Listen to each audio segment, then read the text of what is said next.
ఇర్మియా గ్రంథము 44 నేను నీ చేతుల సంఖ్యలను తీసి నిన్ను విడిపించుచున్నాను, నేను నిన్ను భద్రముగా కాపాడేదను. ఆమేన్. పౌలు శీల వారు సువార్త చేయడానికి వెళ్ళినప్పుడు అక్కడ పుతోను దెయ్యం పట్టిన ఒక అమ్మాయి కనిపించింది. రోజు ఆమె అంటుంది, ఆ దెయ్యం పట్టిన ఆవిడ, ఆ ఇద్దరు మనుషులు ఎవరంటే దేవుని రక్షణ సువార్త మీకు ప్రకటించడానికి వచ్చారని సోది చెప్పే అమ్మాయి చెప్తుంది. ఆ అమ్మాయి ఎప్పుడు వీళ్ళని చూడలా.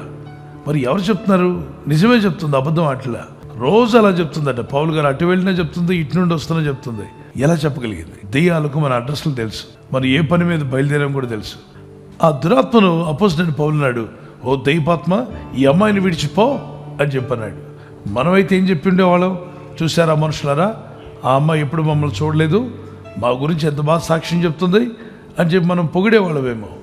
మన గురించి దెయ్యాలు సాక్ష్యం చెప్పినా అంగీకరించకూడదు. దెయ్యాలు ఎప్పటికైనా దెయ్యాలే. మనకు కావాల్సిన దేవుని సాక్ష్యం అన్నవారు గట్టిగా దేవునికి స్తోత్రం చెప్దాం. Praise the lord. అలా గద్దించినందుకు ఊర్లో ఉన్న వాళ్ళందరూ కలిసి పౌలును శీలను బంధించి గాయపరిచి జైల్లో పెట్టారు. వారు సువార్త చెప్పడానికి వచ్చారు, మేలు చేయడానికి వచ్చారు. కానీ అక్కడున్న వాళ్ళు ఏం ఆలోచించారంటే, ఈ మనుషులు గద్దిస్తే దెయ్యాలు పోతున్నాయి, మన సోది చెప్పే అమ్మాయిలో దెయ్యం పోయింది. ఆ అమ్మాయి లేచి కూర్చున్నాక, ఇప్పుడు చెప్పమ్మా సోది అంటే, నాకు ఏ సోది రావట్లేదని చెప్పింది. కాదమ్మా, ఇప్పటిదాకా అన్నీ చెప్పేదానివిగా, మా గేదె ఎక్కడికి పోయింది, మా ఆవు ఎక్కడికి పోయింది, మా అబ్బాయి ఎక్కడికి పోయాడు, మా భర్త ఎక్కడ తిరుగుతున్నాడు, అన్నీ చెప్పేదానివి కదా, ఇప్పుడు చెప్పు తల్లి అంటే, నాకు ఏ సోది రావట్లేదు, ఆకలేస్తుందని చెప్పిందంట. అప్పుడు వాళ్ళు అర్థం చేసుకున్నారు, ఈ అమ్మాయిలో నా స్పిరిట్ని వెళ్ళగొట్టాడు ఈ పౌలు గారని. అతని దగ్గరకు వచ్చి అడగాల్సింది, అయ్యా పౌలు, ఇలా వెళ్ళగొట్టావు ఏంటి? ఈ దెయ్యాలను వెళ్ళగొట్టే శక్తి నీకు ఎక్కడి వచ్చింది? మాకు ఆ దేవుడి గురించి పరిచయం చేయవా అని అడగాల్సింది. అడగకుండా అతను, యజమానుడు వ్యాపారం దెబ్బతిన్నది, నా వ్యాపారం నష్టం వచ్చింది కాబట్టి ఈ పౌలు గారిని గాయపరచమని ఊరందరిని రేకెత్తించాడు.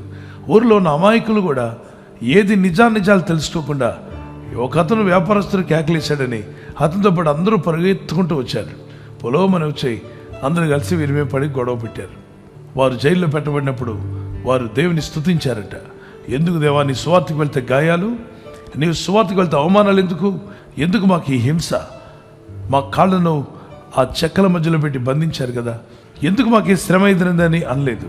వారు ఒకటే చెప్పారు, అయితే ఆ మధ్యరాత్రి వేళ పౌలును శీలయు దేవునికి ప్రార్థించుచు కీర్తనలు పాడుచుండేది, ఖైదీలు వినుచుండేది.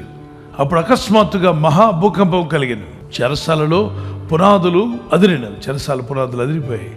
వెంటనే తలుపులన్నీ తెరుచుకొనెను, అందరి బంధకములు ఊడెను. ప్రార్థించి స్తుతించినప్పుడు ఏం జరిగింది పిల్లరా?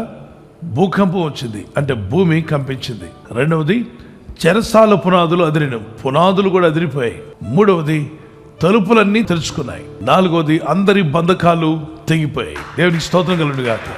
అంటే శ్రమల్లో, కష్టాల్లో, అవమానంలో ఉన్నప్పుడు మీరు ఒక జైల్లో పెట్టబడినట్టుగా ఉందా మీ పరిస్థితి? ఒక అప్పులు బాధ అనే జైల్లో ఉన్నారా? లేదు, ఇంటి చుట్టూ అవమానాలు అనే ప్రిజన్లో ఉన్నట్టుగా జైల్లో ఉన్నట్టుగా అనిపిస్తుందా? ఇబ్బందులు, కష్టము, వ్యాధి, రోగం అనే ఒక జైల్లో ఉన్నట్టుగా మీకుందా? అయితే మీరు ప్రార్థించండి, స్తుతించండి. అప్పుడు ఏమవుతుందో తెలుసా? సాతాను పునాదులు కదిలిపోతాయి పిల్లరా. అంత మాత్రమే కాదు, మీకున్న బంధకాలు తెగిపోతాయి, తలుపులన్నీ తెరవబడతాయి, మార్గములు సరళమవుతాయి. మీరు ఏ పరిస్థితులను బయటికి రాలేకపోతున్నారా? ఎటువంటి ఇబ్బందులు అయినా మీరు బయటపడలేకపోతున్నారా? అయితే ప్రార్థనా స్తుతి మిమ్మల్ని బయటికి తీసుకుని రాబోతుంది. నమ్మండి, విశ్వాసం కలిగి ప్రార్థన చేయండి.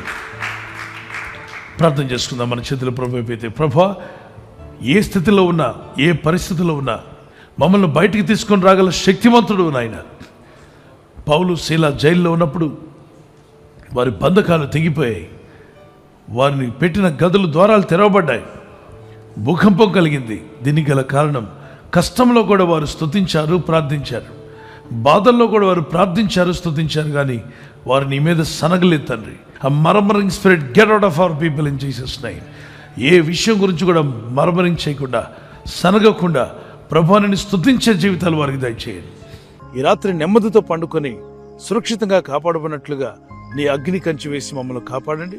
మీ చిత్తములో కొనసాగే కృప మా అందరికీ దయచేయమని యేసుక్రీస్తు ప్రశస్త నామములో మీరందరికీ చక్కని నిద్ర దయచేసి తెల్లవారు లేచి కృపను మాకిమ్మని క్రీస్తు నామములో అడిగి వేడుకుంటున్నామా పరలోక తండ్రి.